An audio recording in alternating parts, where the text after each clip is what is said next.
ಶಿವಶಂಕರಪ್ಪನವ್ರಿಗೆ ಏನು ಓಟ್ ಬಂತು ಅದಕ್ಕಿಂತ ಜಾಸ್ತಿ ಓಟ್ ಬರ್ತದೆ. ನಮ್ಮ ರಿಪೋರ್ಟು ನಾವು 2 ಸೀಟನ್ನು ಕಂಫರ್ಟೇಬಲ್ ಆಗಿ ಗೆಲ್ತೀವಿ. ಅಸ್ಸಾಮಲ್ಲಿ ಬದಲಾವಣೆ ಇದೆ. ಈ ವರ್ಷ ಕಾಂಗ್ರೆಸ್ ಸರ್ಕಾರ ಅಲ್ಲಿ ಬರ್ತದೆ. ಜನಕ್ಕೆ ಒಂದು ಬದಲಾವಣೆ ಸರ್ಕಾರ ಬೇಕು. ನಾವು ಗೆಲ್ತೀವಿ ಬಿಡಿ, ಅದಕ್ಕೆ ಯಾಕೆ ತರ ಕೇಳ್ತೀವಿ. ನಮಸ್ಕಾರ ಎಲ್ರಿಗೂ. ನೀವು ನೋಡ್ತಾ ಇರೋದು ಒನ್ ಇಂಡಿಯಾ ಕನ್ನಡ. ನಾವಿವತ್ತು ದಾವಣಗೆರೆಯಲ್ಲಿ ಇದ್ದೀವಿ. ವಸಂತ ಹೋಟೆಲ್ನಲ್ಲಿ ಟಿಫನ್ ಮಾಡೋದಕ್ಕೆ DCM DK ಶಿವಕುಮಾರ್ ಅವರು ಬಂದಿದ್ದಾರೆ. ಕಾಂಗ್ರೆಸ್ ಮುಖಂಡರು ಇದ್ದಾರೆ. ಸೊ ದಾವಣಗೆರೆ ಪ್ರಚಾರದ ಬಗ್ಗೆ, ಕಾನ್ಫಿಡೆನ್ಸ್ ಬಗ್ಗೆ ಏನು ಹೇಳ್ತಾರೆ ಮಾತಾಡೋಣ. ದಾವಣಗೆರೆಯಲ್ಲಿ ಈ ಸಲ ಒಂದಷ್ಟು ಟ್ರಬಲ್ ಅನ್ನೋ ಥರ ವಾತಾವರಣ ಇತ್ತು. ಬಟ್ ನೀವು ಟ್ರಬಲ್ ಶೂಟರ್ ಎಂಟ್ರಿ ಕೊಟ್ಟ ಮೇಲೆ ಆ ಟ್ರಬಲ್ ದೂರ ಆಗಿದೆ ಅಂತ ಅನಿಸ್ತಾ ಇದೆಯಾ? ನೋಡಮ್ಮ, ನಾವು ಟ್ರಬಲ್ ಏನು ಇರಲಿಲ್ಲ. ಸ್ವಲ್ಪ ಕೆಲವು ಕ್ಲೈಮ್ ಕೇಳಿದ್ರು ಸೀಟ್ ಬೇಕು ಅಂತ.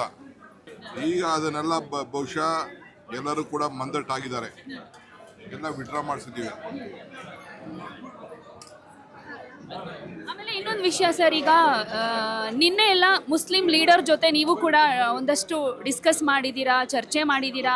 ಒಂದಷ್ಟು ಅಸಮಾಧಾನ ಏನಿತ್ತು ಅದೆಲ್ಲ ಕಂಪ್ಲೀಟ್ ಆಗಿ ಕ್ಲಿಯರ್ ಆಗಿದೆ ಅನಿಸುತ್ತಾ?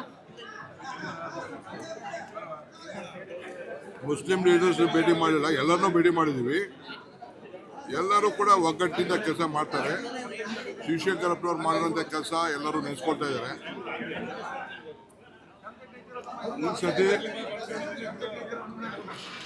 ಶಿವಶಂಕರಪ್ಪನವ್ರಿಗೆ ಏನು ಓಟ್ ಬಂತು ಅದಕ್ಕಿಂತ ಜಾಸ್ತಿ ಓಟ್ ಬರ್ತದೆ.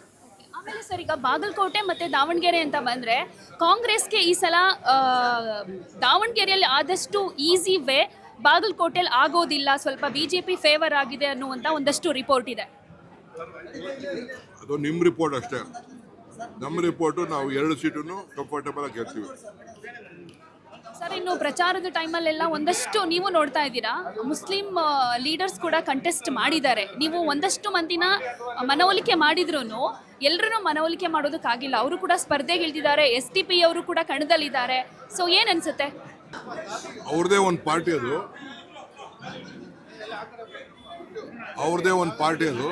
ಅವ್ರ ಪಾರ್ಟಿ ಅವ್ರು ಕಂಟೆಸ್ಟ್ ಮಾಡಿದ್ದಾರೆ ಅಷ್ಟೇ. ನಾವೆಲ್ಲ ಮಾಮೂಲಿ ನಮ್ದು ಆಸ್ ಎ ಪಾರ್ಟಿ ಯುನೈಟ್ ಆಗಿ ಯಾರು ನಮ್ಮಲ್ಲಿ ರೆಬಲ್ ನಿಂತಿದ್ರು ಅವ್ರನ್ನೆಲ್ಲ ವಿಡ್ರಾ ಮಾಡಿಸಿದ್ದೀವಿ. ಈ ಸೀಟು ಯಾವ ಸಮಸ್ಯೆ ಇಲ್ಲದೇ ಎಲ್ಲರೂ ಒಟ್ಟಿಗೆ ಕೆಲಸ ಮಾಡ್ತಾರೆ. CPA ಎಲೆಕ್ಷನ್ ಮೇಲೆ ಅಥವಾ ನೆಕ್ಸ್ಟ್ 2028 ಅಸೆಂಬ್ಲಿ ಎಲೆಕ್ಷನ್ ಮೇಲೆ ಈ ಬೈ ಎಲೆಕ್ಷನ್ ಏನಾದರೂ ಎಫೆಕ್ಟ್ ಮಾಡುತ್ತಾ? ಎಲೆಕ್ಷನ್ ಸಂಬಂಧ ಇಲ್ಲ. ನಾವು ಗೆಲ್ತೀವಿ ಬಿಡಿ, ಅದಕ್ಕೆ ಯಾಕೆ ತರ ಕೇಳ್ತೀವಿ. ನೆಕ್ಸ್ಟ್ ಎಲೆಕ್ಷನ್ಗೆ ಕೆಲವು ಮುಸ್ಲಿಂ ಲೀಡರ್ ನಾವು ಗ್ರೌಂಡ್ ಲೆವೆಲಲ್ಲಿ ಒಂದಷ್ಟು ಮಾತನಾಡಿಸಿದಾಗ, ಈಗ ನಮಗೆ ಟಿಕೆಟ್ ಸಿಕ್ಕಿಲ್ಲ ಅಂದ್ರೂ ನೆಕ್ಸ್ಟ್ ಪಾಠ ಕಲಿಸೋದಕ್ಕೆ ರೆಡಿ ಆಗ್ತೀವಿ, ನೆಕ್ಸ್ಟ್ ಅವರು ಒಂದು ಡಿಸಿಷನ್ ತಗೊಳ್ಳೋದಕ್ಕೆ ನಮ್ಮ ಈ ನಡೆ ಅವರಿಗೆ ಕಾರಣ ಆಗುತ್ತೆ ಅಂತಿದ್ದಾರೆ. ಅವೆಲ್ಲ ಸುಳ್ಳು, ಅದೆಲ್ಲ ಸತ್ಯಕ್ಕೆ ದೂರ ವಿಚಾರ.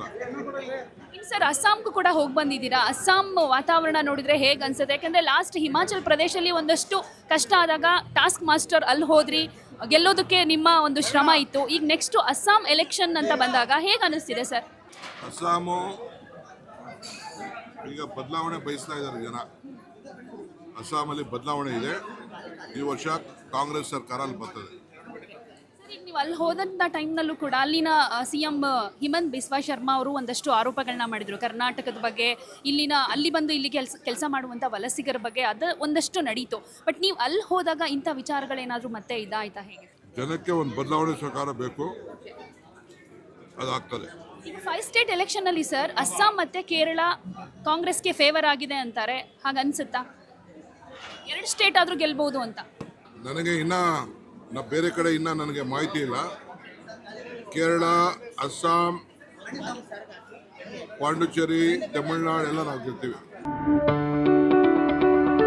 ಯಾವುದೇ ಸುದ್ದಿಯ ಅಪ್ಡೇಟ್ ಅನ್ನ ಮಿಸ್ ಮಾಡ್ಕೊಳ್ಬಾರ್ದು ಅಂದ್ರೆ ಈಗ್ಲೇ ಒನ್ ಇಂಡಿಯಾವನ್ನ ಸಬ್ಸ್ಕ್ರೈಬ್ ಮಾಡಿ. ನಿಮಗೆ ಬೇಕಾದ ಭಾಷೆಯಲ್ಲಿ ಎಲ್ಲಾ ಸುದ್ದಿ ತಿಳಿಬೇಕು ಅಂದ್ರೆ ಒನ್ ಇಂಡಿಯಾ ಆಪ್ ಅನ್ನ ಡೌನ್ಲೋಡ್ ಮಾಡ್ಕೊಳ್ಳಿ.